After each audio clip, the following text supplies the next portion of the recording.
Hello and welcome. I'm Ramesh Ramachandran. It's 9 p.m. in New Delhi, 11:30 in the morning in Washington, D.C., and it's 11:30 at night in Taiwan. And you're watching News Night on DD India, your prime-time destination for news and analysis. It's good to see you all again this Wednesday. Right, on the show tonight, Indian and U.S. officials hold talks in New Delhi. Follow up on Prime Minister Narendra Modi's visit to the U.S. last month. What did they discuss? And where does the India-U.S. comprehensive global strategic partnership go from here? We'll have guests over who will get you the answers you need. Also on the show, we maintain a sharp focus on the tensions between Taiwan and China. Now, China says Taiwan should be taken by force if necessary. Taiwan says it is an independent country and will defend its freedoms and democracy. Now, Chinese military aircraft have repeatedly flown through Taiwan's air defense identification zone. Now, Taiwan's defense minister says the situation is the most serious in more than 40 years since he joined the military. He fears the risk of a misfire across the sensitive Taiwan Strait. Plus, U.S. lawmakers slammed Facebook for pushing for higher profits while being cavalier about user safety, your safety. All that and much more coming up over the next 1 hour. But first, as always, the headlines. Afghanistan and the Indo-Pacific top the agenda of talks between Indian and U.S. officials in New Delhi. Foreign Secretary Harshvardhan Shringla and his U.S. counterpart Wendy Sherman discuss about the outcomes of Prime Minister Narendra Modi's recent visit to the U.S. and his in-person meeting with U.S. President Joe Biden. Tensions persist between Taiwan and China. Taiwan's defense minister warns of retaliation if Chinese provocations continue. U.S. President Joe Biden says he has spoken to Chinese President Xi Jinping about Taiwan. National security advisors of the U.S. and China meet in Switzerland. Formal coalition talks between the Social Democratic Party, the Greens, and the pro-business Free Democrats aimed at forming the next German government get the green light. Announcement boosts the SPD's chances of leading the next coalition government. Olaf Scholz one step closer to replacing Angela Merkel as Chancellor. Prime Minister Modi interacts with the beneficiaries of Swamitva scheme in Madhya Pradesh, distributes e-property cards to over 1.7 lakh beneficiaries. The PM says Swamitva scheme is a new mantra for development and improving trust in villages with the help of modern technology.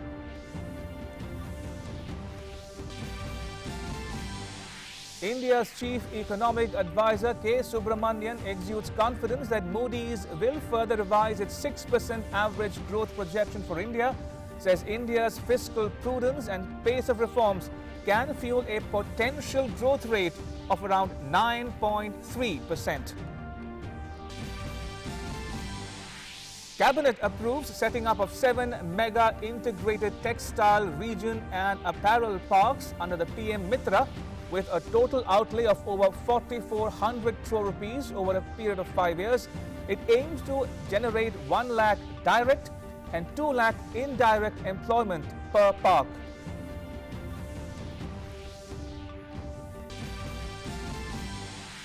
And Benjamin List of Germany and David Macmillan of the UK awarded the 2021 Nobel Prize in Chemistry for their work on building molecules that are mirror images of one another.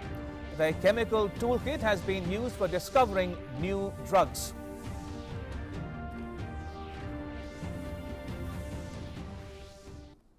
Right, let me dive straight into our cover story.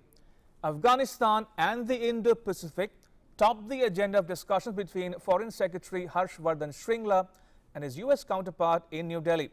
They reviewed the India-U.S. bilateral agenda and outcomes of Prime Minister Narendra Modi's recent visit to the U.S. It was the first such meeting between India and U.S. officials after U.S. President Biden hosted Prime Minister Modi at the White House for their maiden in-person meeting since Biden's inauguration. Foreign Secretary Harshvardhan Shringla on Wednesday held talks with his U.S. counterpart Wendy Sherman in New Delhi. They discussed about taking forward the India-U.S. strategic partnership for global good as envisioned by Prime Minister Narendra Modi and U.S. President Joe Biden. President Biden hosted Prime Minister Modi at the White House last month, which was their first in-person meeting since Biden was elected the U.S. president. There are important geopolitical changes that have taken place. And of course, our foreign policies need to be agile and responsive to the situations that we confront. Over the past few decades, but more in the past few years, I think our relationship has seen a very, very steady growth in both in substance, pace, and momentum.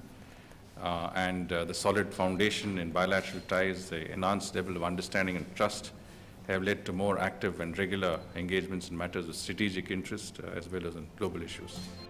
Foreign Secretary Shringla and the U.S. official took stock of bilateral issues ranging from COVID-19, security, defense, trade and investment to climate change, clean energy and people-to-people ties. The two leaders also discussed about issues of regional interest, especially the evolving situation in Afghanistan as well as developments at the United Nations. New Delhi reiterated its commitment for a free, open and inclusive Indo-Pacific region, including through continued cooperation under the Quad. The best way to preserve peace and stability in the Indo-Pacific and around the world is by upholding and strengthening the rules-based international order that helps people everywhere thrive. As Prime Minister Modi's recent visit to Washington and the Quad Leaders Summit that took place just over a week ago demonstrated, ours is an indispensable partnership. There is no challenge that the United States and India cannot overcome when we work together. The visiting U.S. official took part in a special session of the India Ideas Summit organized by the U.S.-India Business Council, a Washington, D.C.-based business advocacy organization. She joined Foreign Secretary Shringla for a conversation on the opening day of the two-day summit. The situation in Afghanistan figured prominently at the event. Fast-paced developments in South Asia, especially in Afghanistan, will keep us closely engaged. And we've already discussed some of these issues earlier this morning. We have a keen desire to ensure that we both work together to maintain peace and security and stability in South Asia and beyond. The U.S. official met with women micro-entrepreneurs from an Indian non-government organization called the Self-Employed Women's Association, which together with the United States Agency for International Development promotes financial literacy and creates opportunity for women. She also met with medical researchers and public health advocates in the city to discuss about the COVID-19 pandemic in general and India's leadership on vaccine production in particular. The Indian Foreign Ministry spokesman said that the U.S. diplomat's visit was a useful opportunity to continue the regular dialogue and further strengthen the India-U.S. comprehensive global strategic partnership. Her itinerary in New Delhi included a call on External Affairs Minister Subramanyam Jaishankar and National Security Advisor Ajit Doval. The U.S. official is on a 3-day visit to India. She will travel to Mumbai on Thursday. News Night Desk, DD India. Right, time now for our In Focus segment in which we are discussing about Afghanistan Indo-Pacific top agenda of India-U.S. talks. And joining me are two very special guests.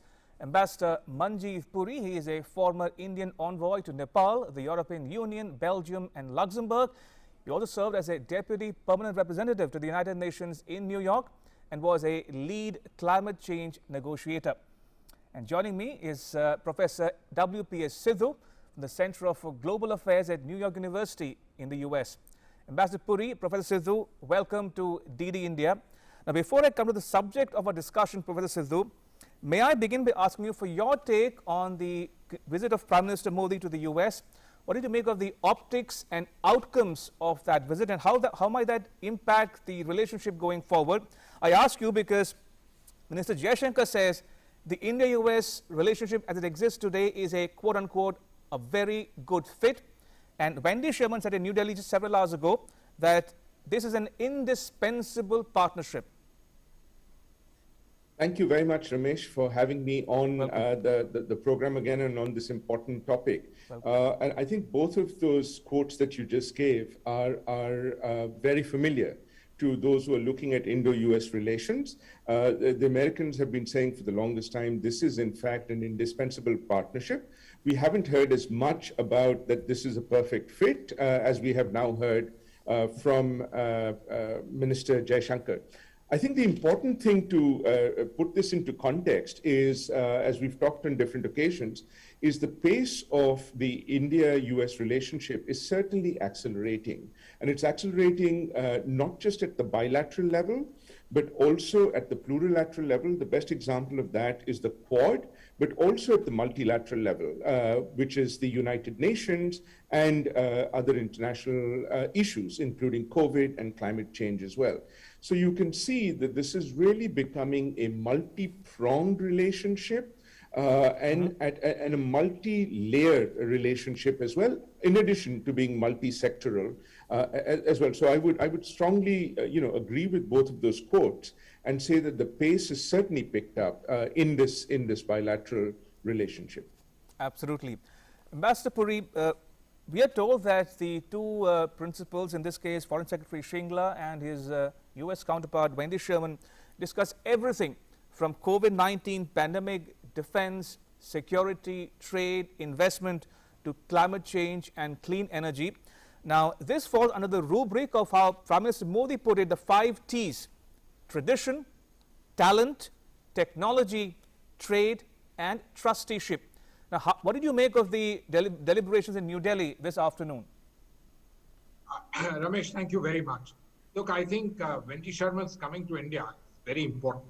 And it, sort of gives solidity to what happened between the two leaders. Right. Now, that's what you may say big ticket coming together. The global partnership for global good, that was launched at that place. But, these things have to be fleshed out.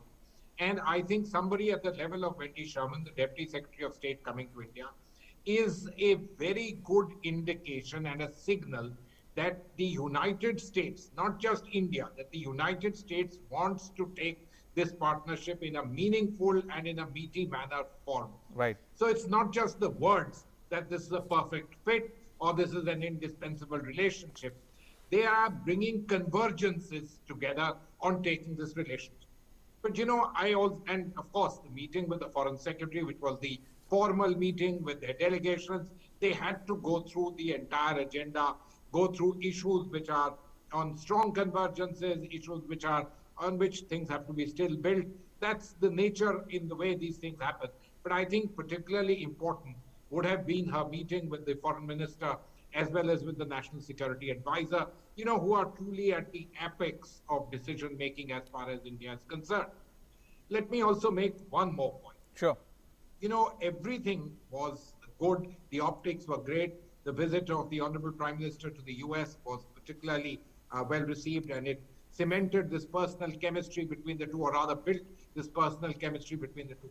But there have been questions, and I think Foreign Minister Jaishankar, in some of his interactions in the United States, did lay into some of these things. So it was useful for her to come here and explain some of these things. What would Quad do? What, for example, would the United States be contemplating in terms of the most recent hegemonistic actions that China appears to be taking against Taiwan, for example? What are the concrete steps that are planned in terms of Afghanistan? The big issue, would people recognize the Taliban? How are you going to tell Pakistan that, please ensure that you yourself, as well as the country that the government that you claim is your best friends, remains constrained insofar as terrorism is concerned? So I think this visit was substantive, and that's what I think is particularly important. Of course, she did her bits of meeting women entrepreneurs, she's talking to the business, all that is very important, because the India-United States relationship is not just between foreign ministries and the State Department. Indeed. It's the whole thing of people to coming together, societies, businesses, etc. Absolutely. And that gives me a perfect segue into my next question to you, Professor Sidhu. Now, we are told from all indications that Afghanistan and the Indo-Pacific top the agenda of the talks here in New Delhi. Now, talking about Afghanistan, could you give our viewers a sense as to whether Afghanistan is a forgotten story in the U.S. news media? Is that so? Also, when we talk about Afghanistan, one can't help also talk about Pakistan and counter-terrorism efforts by both India and the U.S. And on the issue of Indo-Pacific, recently we saw Taiwanese defense minister saying that he fears a misfire could have disastrous consequences for the region and beyond. Also, most recently, Malaysia summoned the Chinese ambassador over violation of its exclusive economic zone. The Philippines foreign minister tweeted a long thread just several hours ago warning the U.S. against adventurism in the South China Sea. All in all, what do you make of the emphasis on Afghanistan and the Indo-Pacific in their talks here in New Delhi? Afghanistan has certainly not disappeared from the news here at all. In fact, the newspaper of record, the New York Times, actually just had an article on the challenge that the Taliban are posing, particularly to women. But there was also a report just this morning on how U.S. weapons, which are now in the hands of the Taliban in the thousands, are actually now available in Kandahar.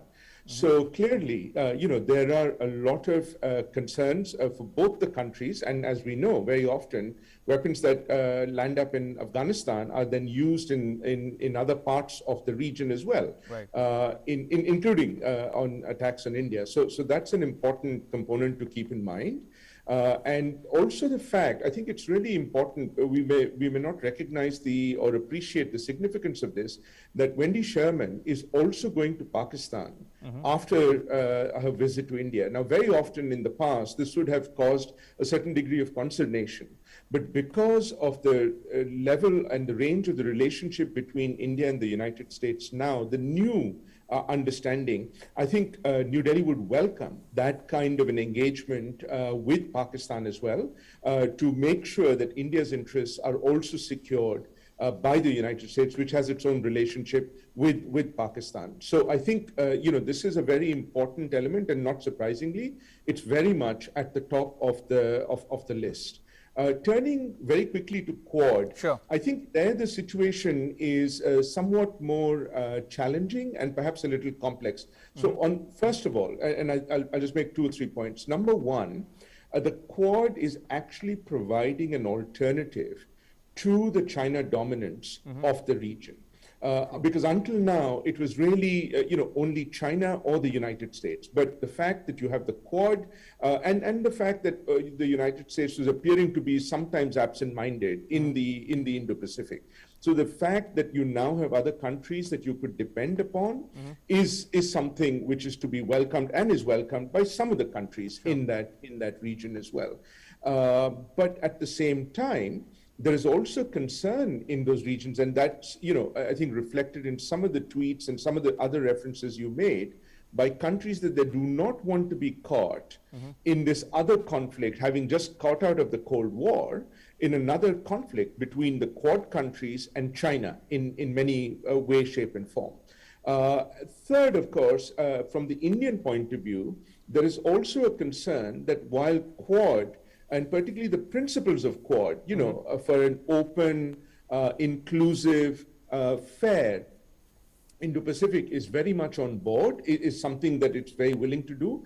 I'm sure India is not going to be very keen on getting involved in trying to defend Taiwan, for example, militarily, I mean. Of course, India would be very willing to defend Taiwan politically and perhaps even economically, but that is a little bit of a tricky area that India will have to, sort of maneuver through, which is why I think India has remained outside what is being called the AUKUS grouping. But there is a possibility that you may see a Quad plus, and other ASEAN and perhaps other countries, people are now talking about even France, maybe joining that as well. So it remains a work in progress and something certainly that India is willing to support politically and in terms diplomatically, but perhaps not militarily all the way. Fair enough. I want to take that same question across to Ambassador Puri. Ambassador Puri, your thoughts on the twin issues topping the agenda of the talks here in Delhi, Afghanistan, and in that context, Pakistan and counterterrorism efforts. The second issue of the Indo-Pacific and the Quad, given the tensions across the Taiwan Strait, and also the supply chain resilience that Prime Minister Modi has been speaking about for many, many months now, especially his meeting with the American CEOs, wanting to invite them, encourage them to invest in India and make use of the Indian infrastructure for a global resilient supply chain. Ramesh, thank you very much. These are a whole bunch of questions. Now, let me make a point, perhaps in elaboration to what my friend Professor Sidhu had to say. I hope he agrees with me. Look, as far as the Quad is concerned, I think let us accept the fact that the Quad is a coming together of democratic, free countries, at least in the Indo-Pacific, which stand for doing global good and for the betterment of humankind, especially those who are in the region. So therefore, cooperation in COVID, high technology, all those are. But let's also accept that the hardest meat of them all is out, perhaps for the better. Now, the reasons could be what Professor Sidhu mentioned, but the reasons could also be that, look, those are old allies, they came together in a particular manner, and let's take it like that. It's not that, I'm not sure if whether we or Japan or anyone was even offered to join the AUKUS. So, let's leave that out and let's accept this little bit of a differentiation. But the entire Chinese business is not just military. There is that element, but there is hegemony. And there, I think the Quad, whether it becomes plus or one or two more countries join, that will be good. But this is particularly an important getting together of countries which are, in a sense, like-minded and which have converged. So I have no doubt these issues were discussed with Nisha. In Washington, most of these discussions would have been far more, at a higher level, more. And then there was a summit there. So at the summit, you're going to discuss convergences. You're not going to ask why and how this happened. You will be given an explanation and you take this thing forward. Now, coming to Afghanistan, look, this is a matter of straight importance to us. And I completely agree with what Professor Sidhu said that, this time her going across, whether we liked it or not, we may have preferred that she had made two separate trips. But the fact is that she goes is not a bad idea, because you can at least use her to convey some messages and perhaps amplified with the United States' own strong amplifier in the matter, which is, first, please ensure that issues regarding terrorism are well and truly capped. B, that the government in Afghanistan stands for such norms as are today accepted for governments. And this is particularly important because it also means that you can then possibly have a government with whom there can be a dialogue, there can be discussions, and you can talk in terms of interests, economic relations, and so on and so forth, if and when it comes to that. But recognition to be based and premised on at least some minimum element of doing things right. And then there is the entire issue of the Chinese footprint even in Afghanistan. I don't think that would have escaped either the Americans, or we wouldn't have talked to them, perhaps under the table, not at this kind of a meeting, but in the one-on-ones with the foreign minister and the NSA, because that certainly should be a matter of grave concern even to the United States. Please note, this gives the Chinese almost a land route to Iran, something which otherwise they've taken huge advantage of, the sanctions against Iran. And Iran is a very large player in the region. There are other implications for all of this.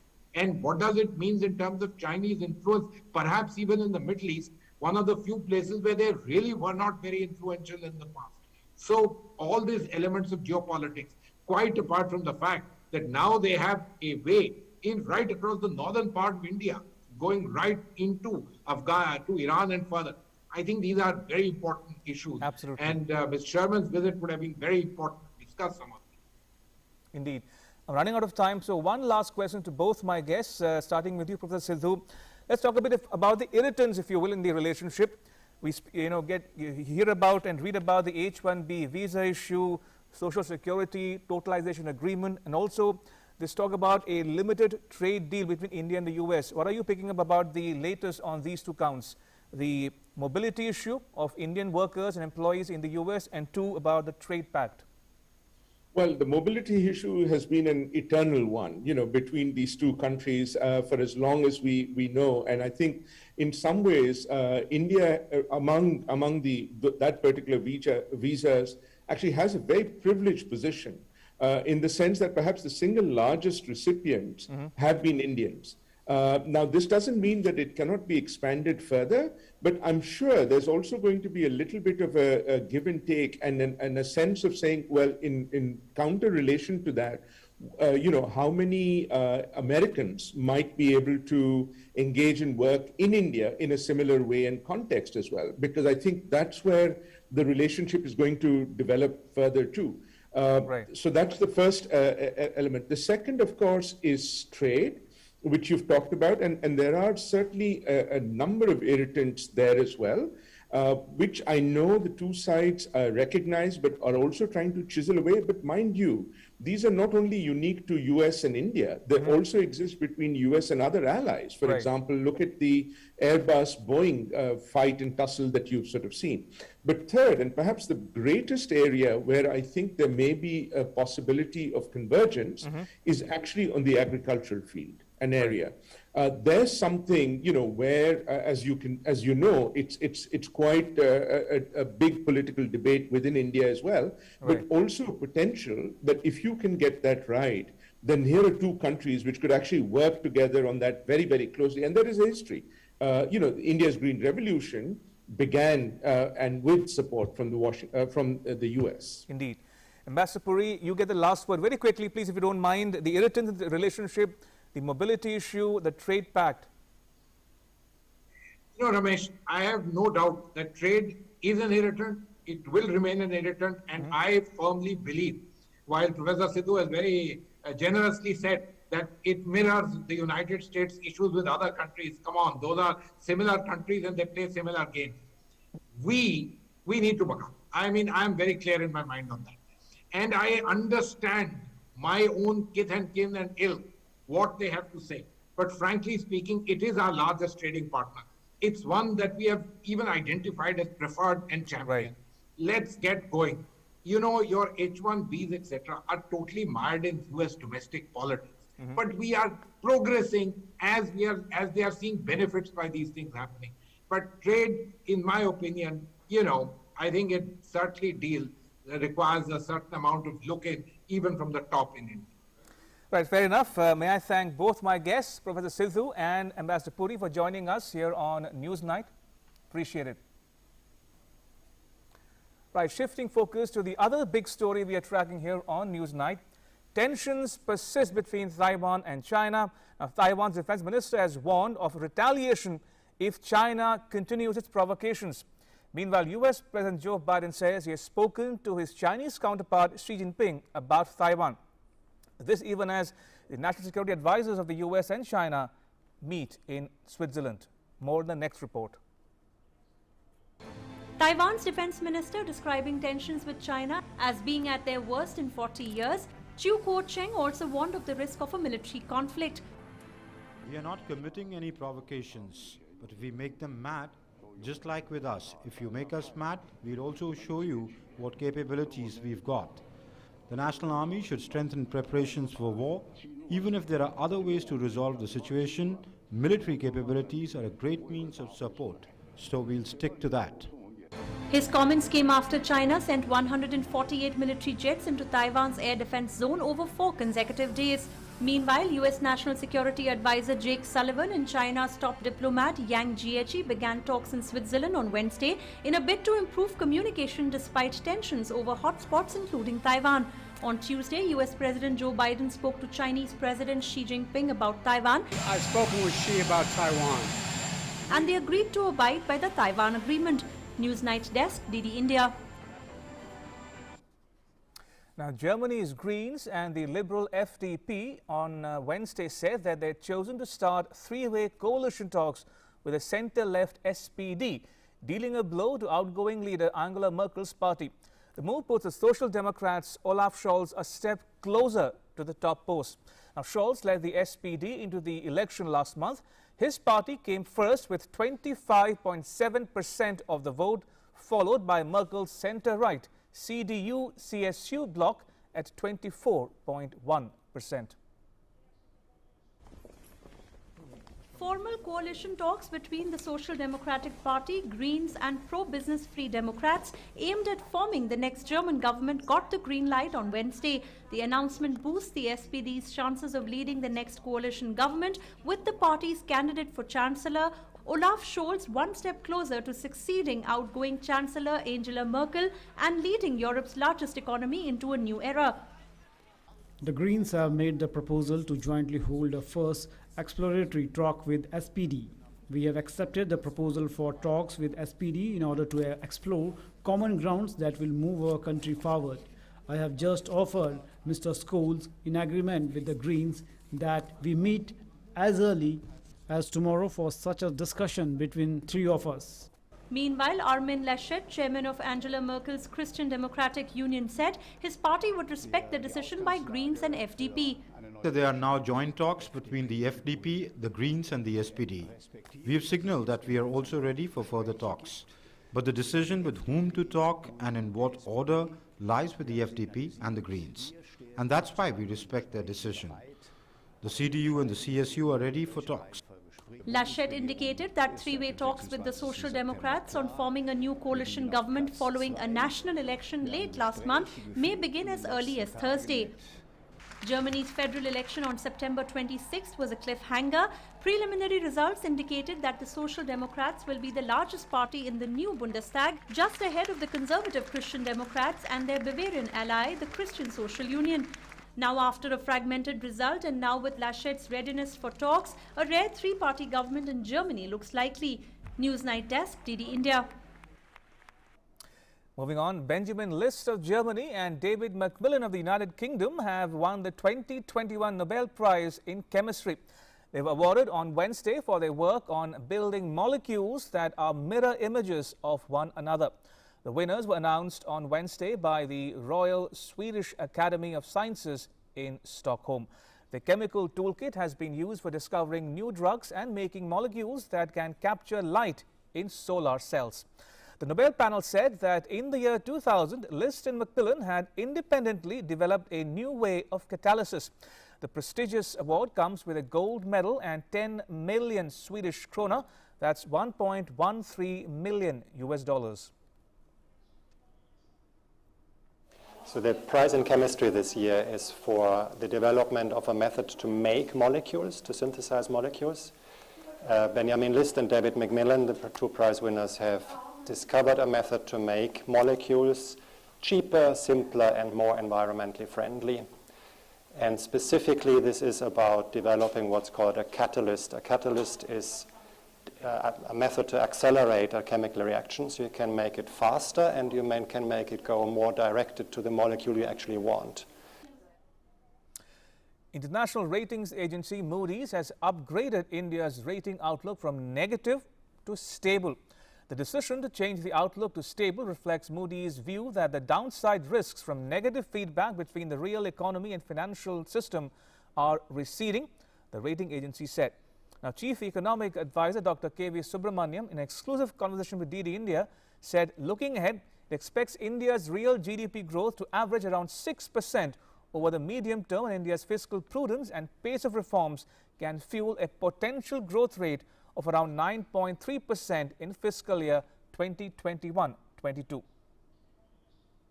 The outlook from negative to stable is certainly, a recognition of the, of the resilience of the Indian economy and the several measures that have been taken. I would say it is particularly important given, two key points. Typically, if you look at rating agencies compared to investors, rating agencies are usually behind the curve. Investors typically remain ahead of the curve. And so, an institution that usually remains behind the curve, for them to, update their priors and usually conservative priors to change their outlook, I think is really testament to is testimony to the resilience of the economy and the recovery that is happening. Secondly, if you read their brief as well accompanying this change in the outlook, they've said that the financial sector, risks in the financial sector have moderated significantly, and therefore the negative impact of that on the real economy is something that is likely to be much lower. This is a very critical point because the slowdown that happened in the economy pre-pandemic was because of financial sector problems. So I think in that context, it is also very, very critical, therefore. Let's just look at Moody's projection of 6% growth, in the medium term, which translates into about, 5 or 6 years. That's the horizon they're looking at. Now, let's take two key facts, into account and thereby illustrate the extreme conservatism that is illustrated by this particular assessment. Pre-crisis, and if you, look at the average growth that India has had over the last 20-25 years, that average growth has been 6.5% at least. Even if you look at the last 2 years before the COVID crisis, the decline in GDP was only because of the financial sector problems, which not only have been fixed through reforms, but also through the actual performance of the banking sector, which has they themselves have acknowledged. So, now the second key observation here is that, with that 6.5% average growth, now we've done path-breaking reforms which will actually enhance investment, private investment, and increase efficiency, thereby will have an impact on macroeconomic growth. So I actually think, and again, mark my words, and you can check it with what will transpire in the future. India's growth medium term will be north of the historical average of 6.5% because of these reforms that have been done. Therefore, for Moody's to assess, a growth south of 6.5%, despite actually mentioning the reforms, I think, suggests that the assessment seems to again be based on conservative priors and does not take into account, I think a lot of the economic indicators and the economic arguments that should be taken into account. Let me specifically talk about, on the financial sector performance itself. When we entered the pandemic, we entered with an injured financial sector, and therefore there were genuine worries about how the financial sector will emerge from this crisis. But there are 4 key facts, that we must take into account. The banking sector has become profitable. NPAs are down. The provision coverage is close to 90%. In other words, every 1 rupee of expected losses is taken into account, has been covered for till 90 paisa. And finally, equity capital at 14.4% CRAR is an all-time high. So the first and second lines of defense for potential bad loans that will come has been covered. So this is on the financial sector performance itself. As for the reform, we've not only the bad bank, which really releases bandwidth of the banks for them to be able to do credit. At the same time, the privatization of 2 public sector banks, the creation of the development financial institution to enable infrastructure financing and thereby the capex-driven recovery that the government is focusing on, and finally 74% FDI in insurance. I think these are all very important reforms, the impact of which will come on the financial sector. Final point, I think India, unlike other countries, has really created digital public goods that can enable credit, to hitherto deprived sections of society, whether it's the account aggregator, whether it is the UPI, the Jan Dhan, accounts and the transactions record that we have over 6 years now, which can go into the account aggregator. All these enable analytical models that banks can build to assess, credit much better and thereby lend to sections that have been hitherto, have not received credit, which will really push credit creation and thereby more growth in the economy as well. Moving on, you can kill his body, but not his spirit. That's how the daughter of a man belonging to the Hindu minority in Jammu and Kashmir responded to the killing of Makhan Lal Bindru. The 68-year-old Bindru, who owned a popular medical store in Srinagar, was one of 3 civilians killed in Jammu and Kashmir on Tuesday. My colleague Salman Qazi has more in the next report. A fearless Kashmiri Pandit, a daughter who has lost her father, speaking out, challenging those who shot her father to engage in dialogue. कि एक इंसान जिसने पूरी जिंदगी अपनी सिर्फ काम में लगा दी, सिर्फ मेहनत की, सिर्फ कश्मीर के लोगों को सर्व किया, दिन रात सिर्फ ये देखा कि कोई गलती से भी कोई गलत मेडिसिन ना चली जाए, सबकी सेवा की, एंड पे उस इंसान का ये result.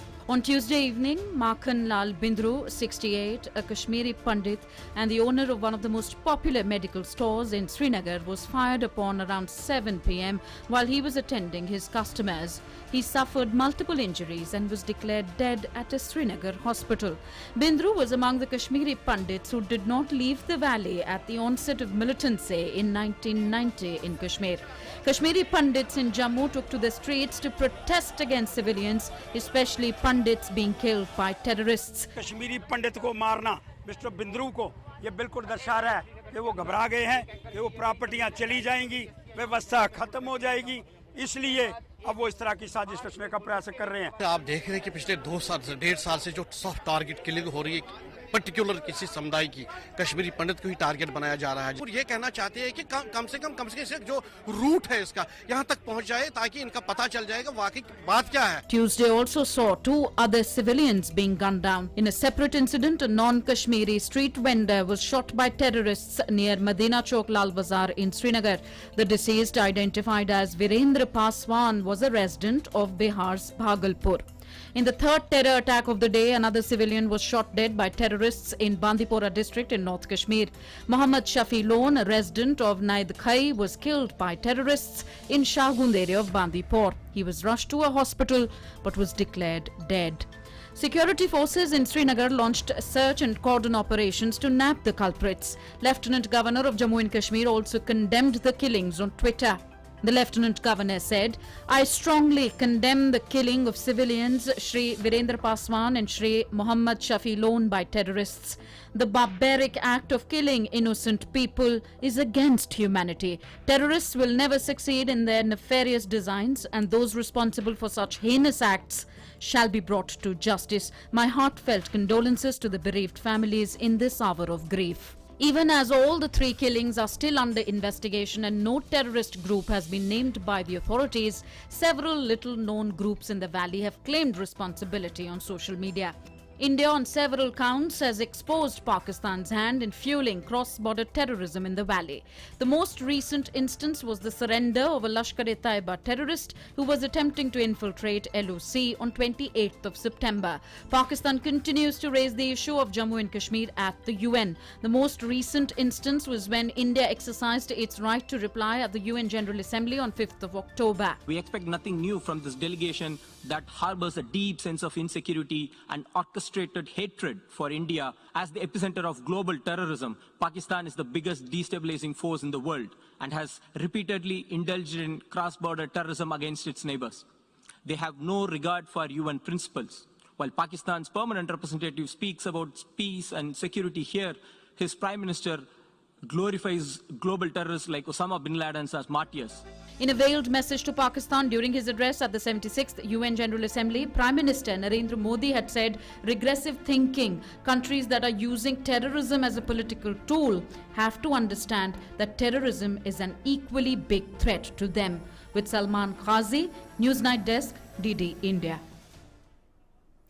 Moving on, Prime Minister Modi on Wednesday distributed e-property cards to more than 170,000 beneficiaries of the Swamitva scheme in Madhya Pradesh. Now, Swamitva is a property survey program launched by Prime Minister Modi in April last year. It promotes socio-economic empowerment and a more self-reliant rural India. It enables a clear ownership of property in rural areas by land mapping using drone technology. The Prime Minister said via video conference that the energy, time and money of the rural folk were being wasted in disputes, fights and illegal occupation, but all that would now become a thing of the past. Prime Minister Narendra Modi interacted with the beneficiaries of Swamitva scheme in Madhya Pradesh via video conferencing.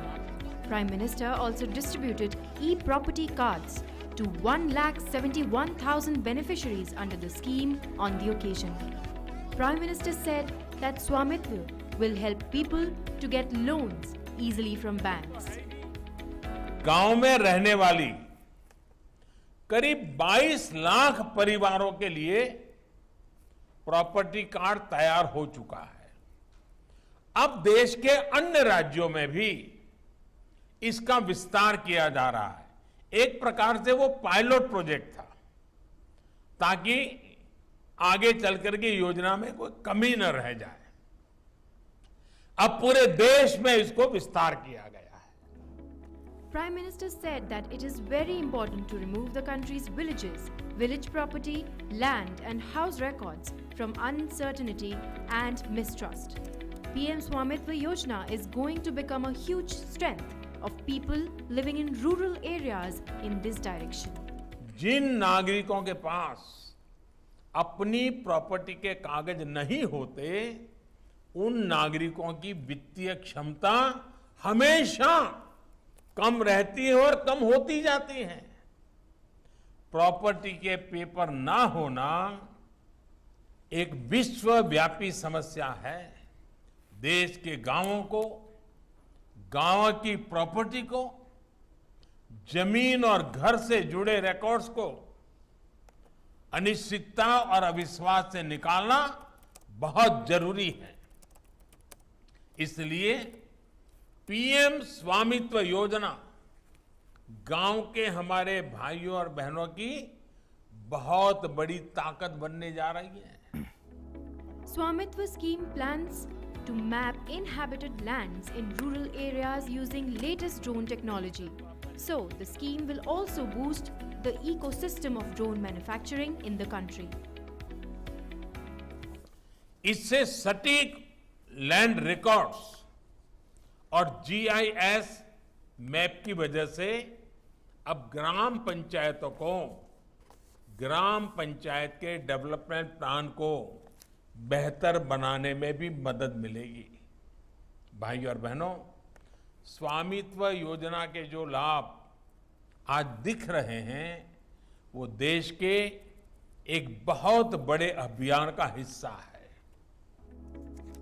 Swamitva is a central sector scheme that aims to provide property rights to the residents of rural inhabited areas. The scheme will pave the way for using property as a financial asset by villagers for taking loans and other financial benefits. Newsnight Desk, DD India.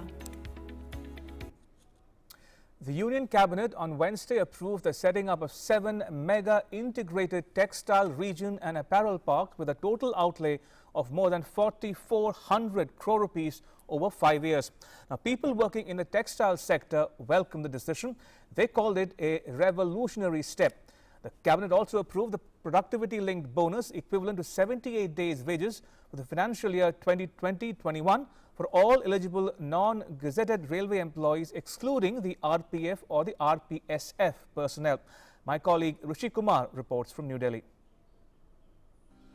With a view to realize the vision of Prime Minister Narendra Modi of building an Atmanirbhar Bharat and to position India strongly on the global textiles map, the Union Cabinet, chaired by Prime Minister Narendra Modi on Wednesday, approved setting up of 7 mega integrated textile, region and apparel PM Mitra parks with a total outlay of 4,445 crore rupees over 5 years. Briefing media in New Delhi, Textiles Minister Piyush Goyal said that PM Mitra is inspired by the 5F vision of Prime Minister Modi. The 5F formula encompasses farm to fibre, fibre to factory, factory to fashion, fashion to foreign. This integrated vision will help furthering the growth of the textile sector in the economy. Pradhan Mantri Mega Integrated Textile Region and Apparel Parks PM मित्र योजना आज उनके नेतृत्व में cabinet ने approve किए। 4,445 करोड़ रुपए अनुमानित व्यय है इसमें अगले 5 वर्षों में और 7 नए टेक्सटाइल पार्क्स पीएम मित्र के तहत देश में अलग अलग इलाकों पे प्रमोट किए जाएंगे, जिससे लगभग 7 लाख लोगों को तो डायरेक्ट और 14 लाख लोगों को इनडायरेक्ट एम्प्लॉयमेंट का साधन बने, ये हमारी कल्पना है। इसके बारे में राज्यों से बात हुई है। अभी तक 10 राज्यों ने तो ऑलरेडी इंटरेस्ट भी दिखाया है। In another important decision, the Union Cabinet approved productivity-linked bonus equivalent to 78 days' wage to eligible non-gazetted railway employees, excluding RPF or RPSF personnel for financial year 2020-21. Briefing Media, Information and Broadcasting Minister Anurag Thakur said about 11.56 lakh non-gazetted railway employees will be benefited from the decision. माननीय प्रधानमंत्री मोदी जी की नेतृत्व वाली cabinet meeting में ये निर्णय किया गया है कि इस साल भी 78 दिन की बोनस दिया जाएगा रेलवे के कर्मचारियों को, और ये नॉन गैजेटेड एम्प्लॉयज़ के लिए होता है। 11,56,000 नॉन गैजेटेड एम्प्लॉयज़ इससे लाभान्वित होंगे और कुल मिलाकर 1,985 करोड़ रुपए इसके ऊपर व्यय होंगे। फॉर्मूले के आधार पर 72 दिन का बनता था, लेकिन उसके बावजूद माननीय प्रधानमंत्री मोदी जी ने और कैबिनेट ने इस पर निर्णय लिया। इससे रेलवे के कर्मचारियों का मनोबल भी बढ़ेगा और आने वाले समय में रेलवे में और मुनाफा हो और अच्छी उसकी परफॉर्मेंस हो, उस दिशा में भी इसका लाभ मिलने वाला है। People associated with the textile sector have welcomed the decision of the government and termed it a revolutionary step for the sector. The PM Mitra Park will enhance the competitiveness of the textiles industry by helping it in achieving economies of scale and create huge job opportunities for millions of people. Leveraging economies of scale, the scheme will help Indian companies to emerge as global champions. With Rishi Kumar, News Night Desk, DD India. And finally, Prime Minister Modi will dedicate to the nation 35 PSA oxygen plants on Thursday. The plants will reduce dependency of the hospital on oxygen cylinders, enhance oxygen capacity and make hospitals self-reliant. My colleague Meghna Dev has more. In a step to augment India's oxygen generating capacity, Prime Minister Narendra Modi will dedicate to the nation 35 PSA oxygen plants on Thursday. In an event at AIIMS Rishikesh, Prime Minister will virtually dedicate these oxygen plants across 35 states and union territories. With this, all districts across the country will have commissioned PSA oxygen generation plants. Uttarakhand CM Pushkar Singh Dhami said that the oxygen capacity has increased in the state now and a lot of focus is being given to enhancing oxygen capacity. दूसरी लहर में सभी लोगों को जो सबसे ज़्यादा ज़रूरत पड़ी थी वो ऑक्सीजन की पड़ी थी। लोग ऑक्सीजन के सिलेंडरों के लिए, ऑक्सीजन के कंसंट्रेटरों के लिए लगातार बहुत लोगों ने उसकी उस समय डिमांड थी, ज़रूरत थी, लोगों की आवश्यकता थी, जीवन बचाने के लिए ज़रूरत थी। तो उसको अब जब ऑक्सीजन के प्लांट लग जाएंगे तो निश्चित रूप से वो जो कमी है वो पूरी होगी और लो निरंतरता में बनी रहेगी। AIIMS Rishikesh director said that the plant will reduce dependency of the hospitals on oxygen cylinders, enhance oxygen capacity, make hospitals self-reliant and prove to be a game changer by also helping reduce expenditures on cylinders and transportation. ये plant PM care fund के अंतर्गत लगाया गया है। ये 1000 litre पर minute की capacity का प्लांट है। एक समय में लगभग 50 से 60 मरीजों को इससे ऑक्सीजन सप्लाई हो सकती है। The PSA oxygen plant commissioning and setup has also happened in record time. The plant has been connected to the trauma center which houses about 100 beds. जो ये हमारा PSA ऑक्सीजन प्लांट है, इसकी खासियत यह है कि अपने आप ये ऑक्सीजन जनरेट करता है। तो जो सिलेंडर फिलिंग की प्रक्रिया है या लिक्विड मेडिकल ऑक्सीजन को हम खरीदते हैं, उससे हम बच जाते हैं और अपने आप ये जो ऑक्सीजन प्रोड्यूस करता है वो डायरेक्ट हम पेशेंट को सप्लाई कर सकते हैं। The DRDO has been assisting in setting up oxygen plants across the country with capacities ranging from 250 LPM to 1000 liters per minute. And the PSA technology of these efficient plants is dependent on air as raw material with high quality oxygen. प्रधानमंत्री PM cares की तरफ से ये जिम्मेदारी हम लोगों को दिया गया कि हम लोग PSA बेस्ड प्लांट बनाएं और सभी डिस्ट्रिक्ट में कम से कम एक हो और उस तरह से DRDO 935 प्लांट्स लगा रहा है पूरे इंडिया में. A total of 1,224 PSA oxygen plants have been funded under the Prime Minister Cares all across the country, out of which 1,100 plants have been commissioned, providing an output of over 1,750 MT oxygen per day. Prime Minister Narendra Modi is going to dedicate such PSA plants to several states and districts across the nation, and these oxygen plants will actually help reduce the dependency on oxygen cylinders for several hospitals and institutes, and will help enhance the oxygen capacity at several hospitals as well. With camera person Ajay, this is Meghna Dev for DD News from Rishikesh.